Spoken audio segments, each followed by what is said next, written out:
My baby boy, no.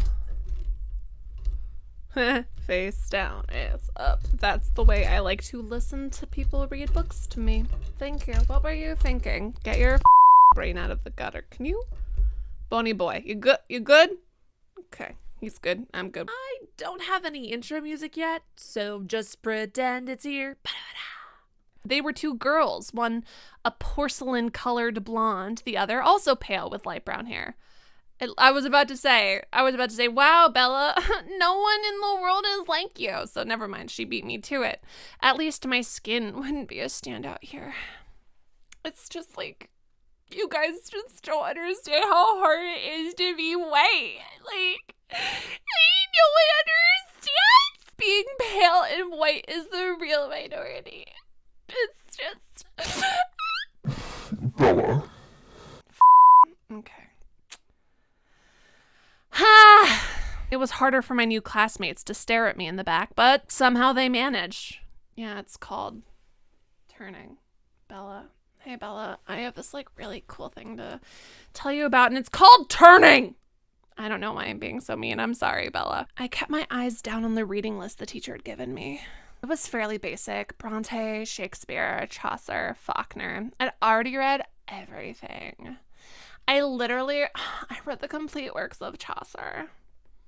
Oh my god, am I just like such a little freak for having read all of Chaucer, even though the Canterbury Tales sucks ass? Really, Bella? Did you read the original Canterbury Tales in Old English? You stuck up the most boring and shitty... God, okay. Sorry, I know I'm ranting, but like, no one is reading Chaucer for fun. And if you're reading Chaucer for fun, then you should have a wedgie. Someone should give you a wedgie. I'm not a proponent of bullying. Except for when it comes to Chaucer. I took a British literature class freshman year of college, and we had to memorize portions of the Canterbury Tales in the original Old English. And it was the worst. I hated it. I hated it so much. I hated it. It sounded just like blah, blah, blah, blah, coming out of my mouth. When I was younger, and also now, I was a bit of a pretentious piece of shit. I never forced myself to read the Canterbury Tales until college, because they suck. So I just wanna break you off a piece of that. Like, I'm sure it's not pronounced this way. I'm going to pronounce the words as they are spelled here. And there, holy fairness of the surrection of land of a stream, as thick care notice of the sun abeam. Like, I'm just...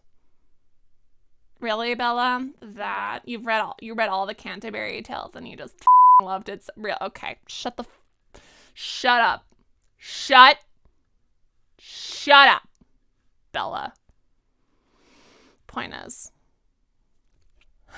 Also, you read everything by all the Bronte sisters, because you just read Bronte, but you didn't qualify which Bronte. So you've read every work by every Bronte sister, or are you thinking of maybe one Bronte sister in particular whose one book you read?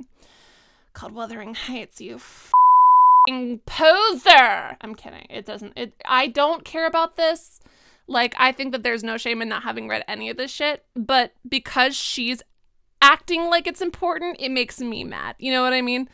Like, if she's just like, oh, I don't want to read any of this, I'd be like, girl, like, don't even worry about it. But because she's like, I read all these. I'm like, no, you didn't, you liar. Did Stephanie Myers even read all these? Stephanie Myers. I always want to call her Myers. It's just Meyer, apparently. Like, I'm mired in regret for starting this series. Okay. When the bell rang, a nasal buzzing sound, a gangly boy with skin problems and hair black as an oil slick leaned across the aisle to talk to me. You're Isabella Swan, aren't you? I'm sorry that I'm giving you this, but the way that she described your skin... Listen, buddy, you know what to her skin problems are? If she can't see, because we know Bella, she's got that good, sexy, translucent skin. If we can't see your muscles through your skin, you ugly piece of shit, then you're just, I don't know why I'm being so mean. But yeah, then you've got skin problems. So to Bella, if she can't see like your blood vessels pumping beneath your flesh, then you've got skin problems. Idiot. You're Isabella Swan, aren't you? He looked like the overly helpful chess club type. Bella, you literally just said that you'd read all of Chaucer. So like, maybe take down your judginess not. notch. Bella, I corrected. Everyone within a 3-seat radius turned to look at me. Where's your next class? He asked. I had to check my bag. Government with Jefferson in Building 6. There was nowhere to look without meeting curious eyes. Yeah, there is, Bella. Down. Just look down at your paper. Unless you drew eyeballs on your paper, and then that's your own fault. I could, like, show you the way. Definitely over helpful. I'm Eric, he added. Yeah, this idiot, stupid, helpful boy named Eric trying to show you where buildings are. What a over helpful little dweeb. Eric. I smiled tentatively. Thanks. I feel like I'm getting more into character now. This is fun. It doesn't rain much there, does it? 3 or 4 times a year. Hold on, that seems inaccurate. I'm Googling this. How often does it rain in Phoenix? Jesus, that sounds awful. It just says 9 inches. I'm not asking for Phoenix's apparently giant dick size. I'm just asking how many days per year. How often does it rain? Like, I'm just, like, so much of this is just regurgitation of facts of Phoenix, Arizona. And why Phoenix? You don't look very tired. My mother's part albino. He studied my face apprehensively, and I sighed. Looks like clouds and a sense of humor didn't mix. A few months of this, and I'd forget how to use sarcasm. Or maybe you're just not funny. Maybe you're just not funny, Bella. Maybe your sarcasm's just not very good, Bella. For as much as she talks about loving the sun, she's very pale.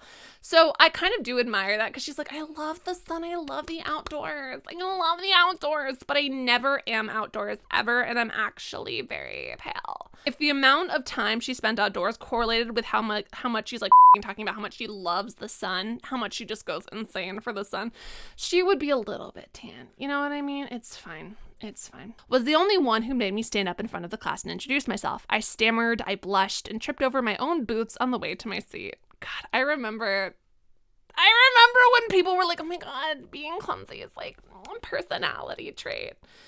And I don't like this what? It's 15 years old. This book is literally 15 years old, so it's a product of its time, but like, There's always someone braver than the others who would introduce themselves and ask me questions about how I was liking forks. I tried to be diplomatic, but mostly I just lied a lot. At least I never needed the map. She is determined to be displeased, and it's just exhausting. She walked with me to the cafeteria for lunch. She was tiny, several inches shorter than my 5 feet 4 inches.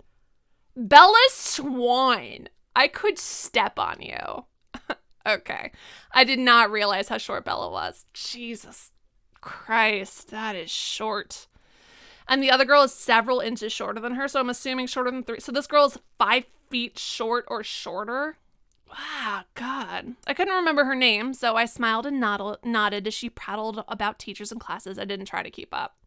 Good thing that none of the information she's telling you about teachers or classes will come in handy at all, Bella. Good thing she's just telling you irrelevant information that you have no use for. It was there, sitting in the lunchroom, trying to make conversation with 7 curious strangers,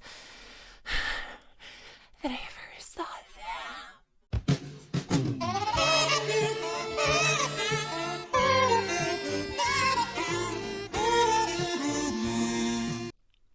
They were sitting in the corner of the cafeteria, as far away from where I sat as possible in the long room. There were 5 of them. They weren't talking and they weren't eating, though they each had a tray of untouched food in front of them. The Cullens are bad at this. They're really annoying bad vampires. You know what I mean? Like, it's very obvious that you're not eating. Clear, like, that's the first thing Bella noticed about you. Like, I know you can, well, later on, I'm pretty sure, unless I'm misremembering, later on they can, like, at least pretend, like, they can eat food. They have to throw it up later, but they can eat it. So if you're gonna get an entire plate of food, like, at least pretend to eat a little bit of it, or, like, chew it up a little bit, or pretend that all of you are in weird juice cleanses, and, like, get a hydro flask, put some delicious blood in it, and pretend you're on a juice cleanse instead of just having untouched food. It makes you look weird, or you're bad at your jobs. Also, and I'm definitely going to rant about this later. God, oh my God. I am in my 20s right now. These people are over 100 years old, and the concept of them just constantly, all they're doing, they go back to high school and back to high school and back to... You have nothing better to do with your lives than go back to high school over and over and oh my God. Like, I had a great time in high school. I have friends who I still love from that experience, but I'm an adult now. I want to move on with my life. I don't want to continue to go to high school over and over and over and over. And if you do, something is wrong with you. Anyways, I'm going to rant about the Cullens even more later, so don't worry about it. He was more boyish than the others, who looked like they could be in college or even teachers rather than students. Yeah, if you're going to go back and relive any time of your life, like, college, go to like in high school, you're going to be learning the same things over and over and over. You can go to different kinds of colleges and have and specialize in different things. Something is so severely wrong with these people, and I will yell more about it later, but you clearly look old enough to be in college, then go pretend to be in college. What are you doing going to high school over and over and over? Is that it's fine. It's fine. It's fine. I'm so angry about it. I'm so angry about it. But I need to finish reading. The girls were opposites. The tall one was statuesque. She had a beautiful figure, the kind you saw on the cover of Sports Illustrated swimsuit issue. Bella, you little perv. Bella, you're such a dirty little freak.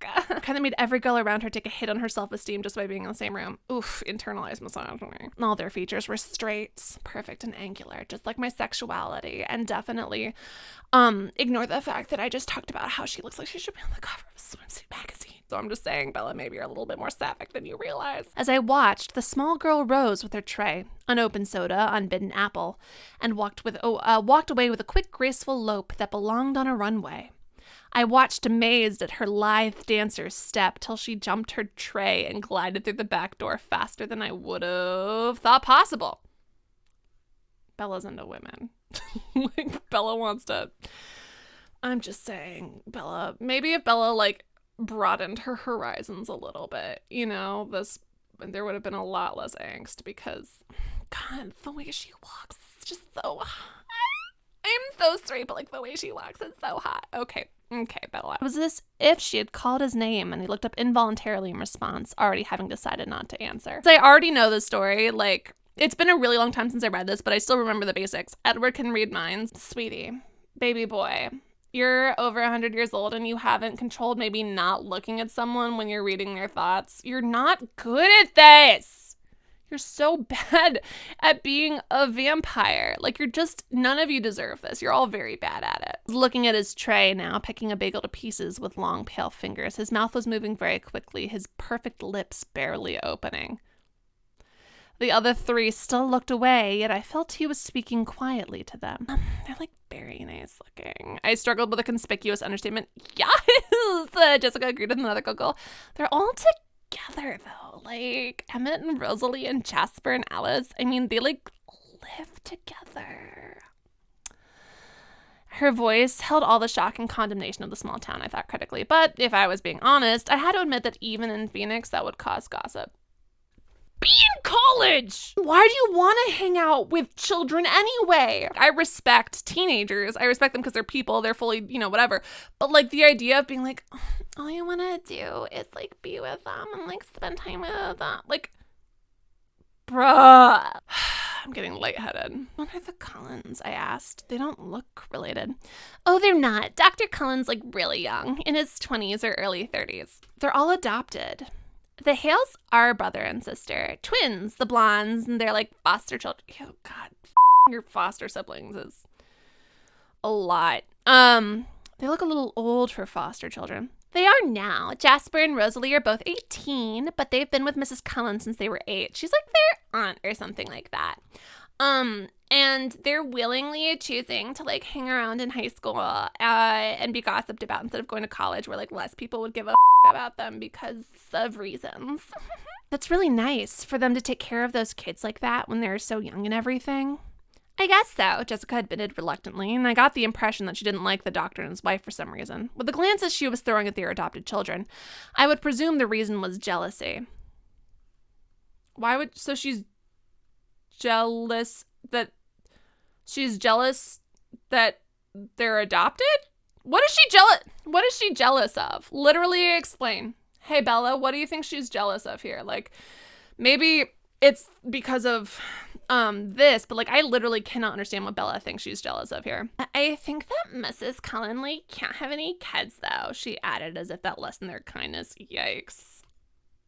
I still don't understand how that would make her jealous. That just makes her a bitch. Throughout the conversation, my eyes flickered again and again to the table where the strange family sat. They continued to look at the walls and not eat. Can you? God, you're so bad at this. I just moved down 2 years ago from like somewhere in Alaska. I felt a surge of pity and relief. Pity because, as beautiful as they were outsiders, clearly not accepted. Probably because, like, I literally can't imagine going to lunch and being like, hey, like, what's up? Like, you know, like sitting down and seeing some kids. And I'm like, and then they look at me, look away, and don't even look at the other people at the table. Like, they don't look at the other people to take, like, look at each other at least. There's nothing wrong with looking at each other. Like, what possible benefit is there? Like, so you're just sitting there and like not eating, which already looks weird enough, you dum-dums. But like, you're not even looking at each other. Look at each other. What are you doing? What are you doing? What are you doing? What are you doing? That's Edward. He's like gorgeous, of course, but like, don't waste your time. He doesn't date. Apparently, none of the girls in here are good looking enough for him, she sniffed, a clear case of sour grapes. I wondered when he turned her down. God, I feel like, do we hate all women in this? Like, do we all suck other than the Cullens and the vampires? Then I glanced at him. His face was turned away, but I thought his cheek appeared lifted as if he were smiling too. He's not. He's like, I can't keep bringing this up every single time. He's so bad at this. I'm so angry. Even if you don't think he's a vampire, like when you think he's like a Russian spy or something, I don't know. I would have reported him to the FBI already. And I don't, like, snitches got stitches, but I don't trust them. Angela went to sit at a black-topped lab table, exactly like the ones I was used to. She already had a neighbor. In fact, all of the tables were filled but one. Is it happening? Next to the center aisle, I recognized Edward Cullen, no, by his unusual hair, sitting next to that single open seat. As I walked down the aisle to introduce myself to the teacher and get my slip signed, I was watching him surreptitiously. Just as I passed, he suddenly went rigid in his seat. He stared at me again, meeting my eyes with the strangest expression in his face. It was hostile, furious. I looked away quickly, shocked, going red again. I stumbled over a book in the walkway and had to catch myself on the edge of a table. The girl sitting there giggled. God, could you fucking imagine? I'm like, here, this new school sucks ass, but like literally whatever. Oh, there's that cute kid. And then you look at him and he goes, Edward, buddy, take it down. Like, I get it. Cheese smells so tasty, but buddy. I noticed that his eyes are black. Okay. I kept my eyes down as I went to sit by him, bewildered by the antagonistic stare he'd given me. I didn't look up as I set my book on the table and took my seat, but I saw his posture change from the corner of my eye. He was leaning away from me, sitting on the extreme edge of his chair and averting his face. He's like he smelled something bad. Inconspicuously, I sniffed my hair. It smelled like strawberries, the scent of my favorite shampoo. Seemed like an innocent enough odor. I can read. I let my hair fall over my right shoulder, making a dark curtain between us, and try to pay attention to the teacher. Oh my God, I remember. Fuck, this is so embarrassing. I remember, like, after reading this book, I would, like, there's, like, people who I had crushes on or whatever in middle school, and I would, like, let my hair, like, be a dark, and I would literally think of, like, my hair is a dark curtain, and, like, so that they couldn't really see me, but then, like, through the parts of my hair, I'd, like, look at my crush. Ah! Oh, this is so awful. All of these horrible memories coming back.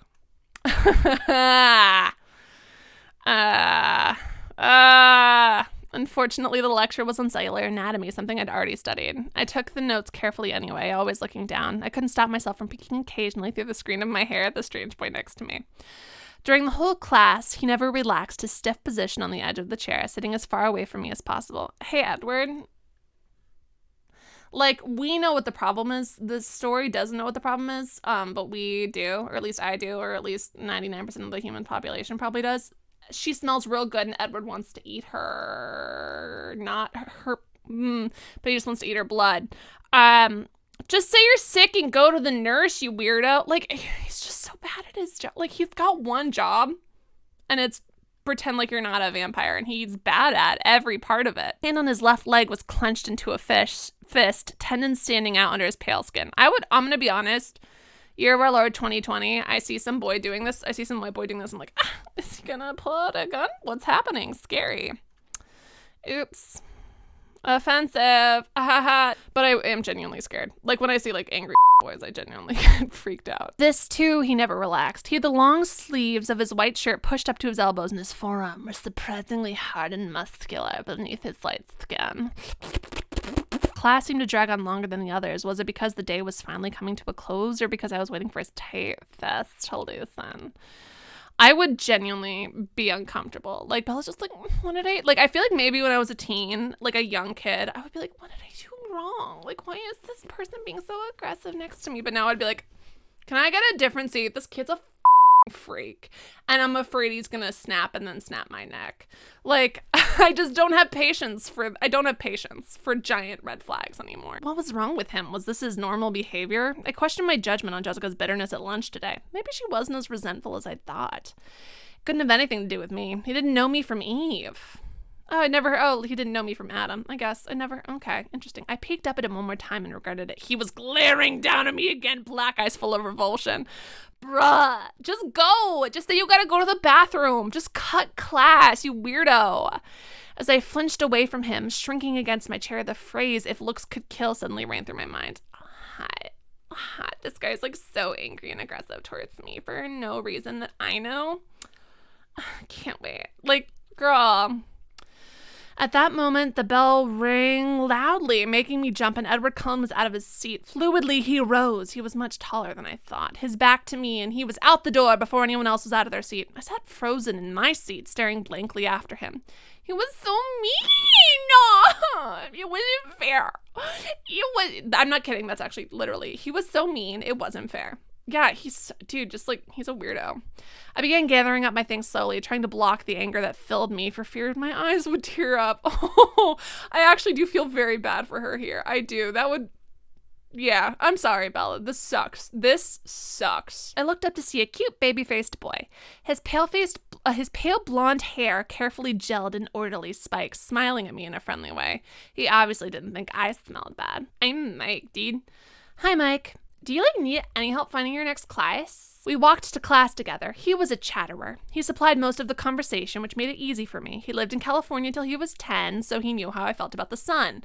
Although I think you're a liar, Bella, because you're so pale. You just like the idea of the sun rather than actually being out in it. He was the nicest person I'd met today, except for all of the other people who literally went out of their way to be kind to you, like the girl who invited you to sit with her at lunch and was really nice to you, and then the boy who helpfully was like, hey, let me help you find your nice class. Like, everyone has been so except for Edward, who is gonna murder you.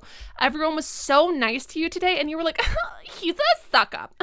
She's a bitch. Like, girl, everyone's been so nice to you today. Yeah, he said. He looked like he was in pain or something. I don't know, I responded. I never spoke to him. He's a weird guy. Mike lingered by me instead of heading to the dressing room. Oh, Mike! If I were lucky to sit by you, I would have talked to you. I smiled at him before walking through the girls' locker room door. He was friendly and clearly admiring, but it wasn't enough to ease my irritation. That was actually really sweet. The gym teacher, Coach Clap. Coach Clap. Clap! Clap, clap, clap. Clap them cheeks. That is not appropriate. That's not appropriate, Coach. You can't say that. You're gonna get fired. And you would deserve it. Disgusting behavior, sir. Forks was literally my personal hell on earth. Damn, girl. Your personal hell on earth is like just mildly inconvenient and sucks a little bit. I hate to see when you go to actual hell, which you're bound for, as vampires have no soul. When I walked into the warm office, I almost turned around and walked back out. Edward Cullen stood at the desk in front of me. I recognized again that tousled bronze hair. He didn't appear to notice the sound of my entrance. I stood pressed against the back wall, waiting for the receptionist to be free. He was arguing with her in a low, attractive voice. He's just like, I feel like he wants to kill me, and fuck, his voice is so sexy. Like, she's just so thirsty only for Edward and the rest of the vampires. Like, meanwhile, Mike is like, oh my God, hey, I'm like, I really like you. And she's like, okay, you baby-faced idiot. And this other guy's like, hey, let me help you out. And she's like, okay, you f***ing like know-it-all dweeb. And meanwhile, this boy's like, I'm gonna kill you, I'm sure, blah, blah. And she's like, his voice is just so hot. Bella, have a little bit of self-esteem. The door opened again, and the cold wind suddenly gusted through the room, rustling the papers on the desk, swirling my hair around my face. The girl who came in merely stepped to the desk, placed a note on the wire basket, and walked out again. But Edward Cullen's back stiffened, and he turned slowly to glare at me. His face was absurdly handsome, with piercing hate-filled eyes for an instant. I felt a thrill of genuine fear raising the hair on my arms. The look only lasted a second, but it chilled me more than the freezing wind. He turned his back to the receptionist. Never mind. I need to figure out what voice I want to do for Edward. I need help, guys. I need help. If I decide to continue on with this series, what voices should people have? Because I'm not doing anything really good right now at all. When I got to the truck, it was almost the last car in the lot. It seemed like a haven, already the closest thing to home I had in this damp green hole. Okay, need to talk to a doctor about that. I sat inside for a while, just staring out the windshield blankly. But soon I was cold enough that I needed the heater, so I turned the key and the engine roared to life. I headed back to Charlie's house, fighting tears the whole way there. Baby girl! What a sad note to end on, too. Oh, that's the end of chapter 1. That's the end of chapter 1! Arguably, not arguably, just a boring chapter. Nothing happened. I was too sober for the first half of it. Now I'm too drunk. Let me know what you guys thought. Do you guys want to hear more? Is this a series I should continue? Is this something I should not continue? I don't know. I don't have the energy to make a full outro right now, but seriously, I have never, ever done a video like this. Do you want more of it? Less of it? Is it worth pursuing? Should I be watching movies instead of reading books? Should I summarize the chapter instead of reading it? Any feedback you have would be incredibly helpful. Thank you. I would greatly appreciate it. Yeah, that's it. I'm embarrassingly flushed. I drank so much wine. Seriously, guys, I need to know your thoughts. I need feedback, constructive criticism. Even if you didn't like it, that's completely fine. I just need to know. I need to know details. What I can do to improve, etc., etc., etc. Thank you guys so very much for watching. I love you. I love you so very much. Before I go, I want to say, look at yourself in the mirror. Say, I am a god amongst mankind and know it to be true. Feel good about yourselves, god damn it. Let me know what you think about the series. All that good stuff. I will have another video or live stream out very, very soon, so I will see you then.